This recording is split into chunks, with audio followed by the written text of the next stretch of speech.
Howdy. I read tarot professionally, archetypal elemental tarot, and I like I like reading. But if I had my way, I would do my readings for my clients the way I do them for myself, which is through experience instead of a flat linear reading. And I will get into what I mean by that. So I'll show you, because I'm traveling right now, how I read for myself, or one way that I read for myself when I travel. I always do this. I also do some other things on top of this, but I always do this. And it looks a little different when I'm at home. This is like my travel reading.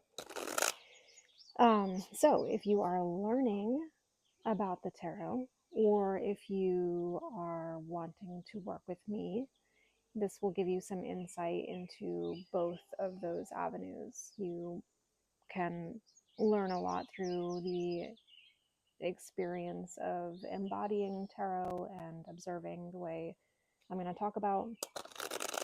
And if you're interested in working with me, this will give you some insight into how I read, because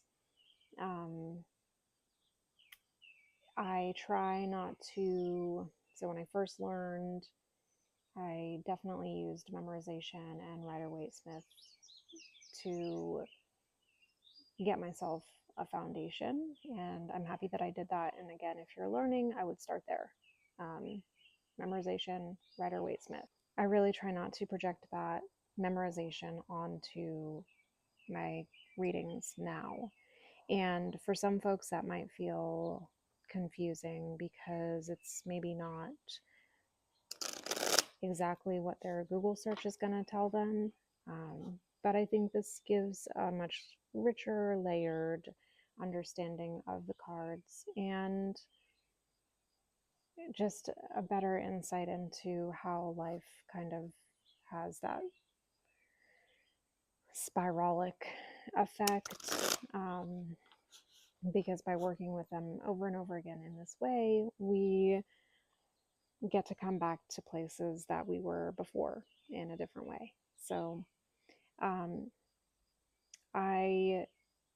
if I pull a reversal, I'm going to turn it face up, because the way that I'm going to do this is a very holistic way, and I'm not looking at light or reverse. So, let's pull some tarot. So I do 3 cards.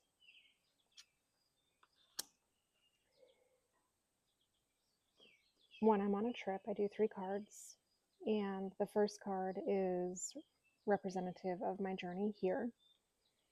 The second card is representative of the duration that I'm here, and the third card is representative of my journey home. And already by using that languaging, we can feel into the meaning of the placements. The journey home is collectively like, we feel that. We feel and remember stories that we've read about journeys away from home and to home. So on this particular reading, I actually got to do this with a friend. I have been camping over the past few nights, and I camped with a friend, and I did this kind of reading for us. And if I had my way, all of my readings would be like that. I would take my clients out into nature and camp out for a night or two, ideally two nights, and we would experience tarot. So rather than just a reading where we kind of go in kind of with that giddy feeling and have the reading read to us and then we leave and forget about it totally. And I do try to give my clients like prompts and things to think about and ruminate on, and I tell them to take photos, and but I do feel like this is much more embodied. So my journey here, 6 of Cups, and I had started to say that try to tap on the card to get it into focus. I had started to say that I did this reading for my friend and I over the past couple of days, and Six of Cups came up and Ace of Pentacles came up, and in the same placement for the duration here. So I think that's pretty cool. These cards have been shuffled very well. So this deck is, and here's Five of Cups for the journey home.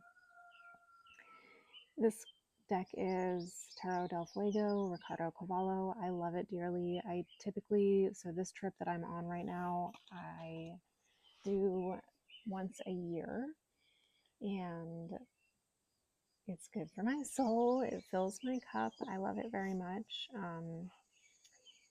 And I call it my eco-feminist journey, which is super true. And I usually take the Star Spinner Tarot deck out here with me. It just kind of reflects the landscape and where I'm at. You might be clued in by some of the sounds you're hearing if the mic is picking any of that up. But yeah, the Star Spinner is like I said, just so beautiful, and it reflective of everything that I see here. And so it's easy to kind of go out, so do this reading, and then I go out and I observe and I look for evidence of the card, and I embody the cards. And in that way, it feels so much more layered and full, rather than a one sentence or paragraph interpretation that I'm regurgitating from someone else's field of knowledge.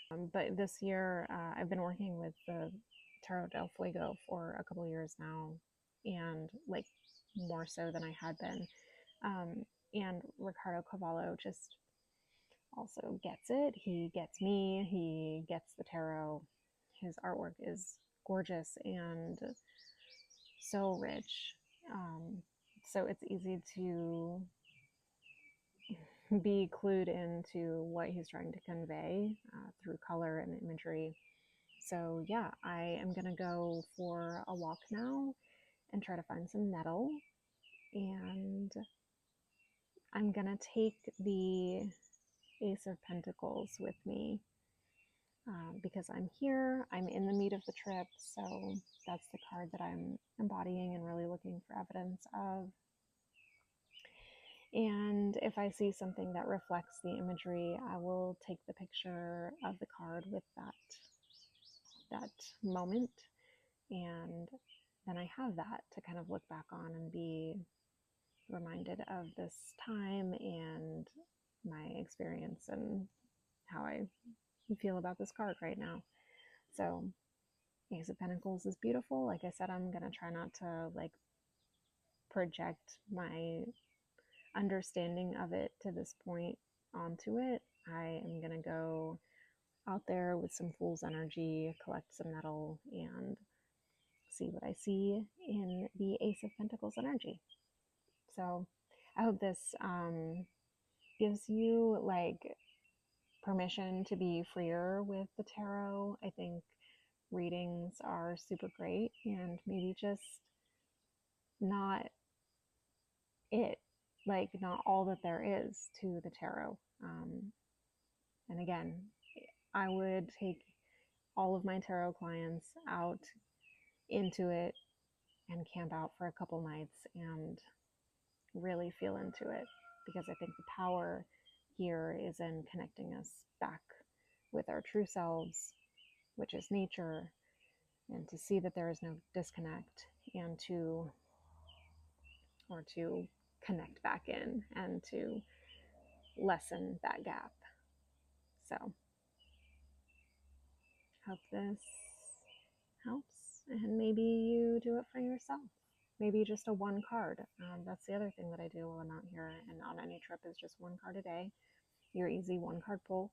And instead of just immediately looking it up, though I will definitely be reading from Mother Peace later. I've read this book through and through several times, dozens of times, because This is what resonates with me most, Vicky Noble's interpretations. There's some other writers out there who resonate with me, but Vicky Noble really gets it for me. So again, back to the artist of the cards themselves, when you're looking for a book, you really want to find someone who A, gets it, and B, gets you. So I do have this book linked, but yeah, don't feel like you have to do what someone else is doing. It's your path. So only you can be you. Okay, see ya.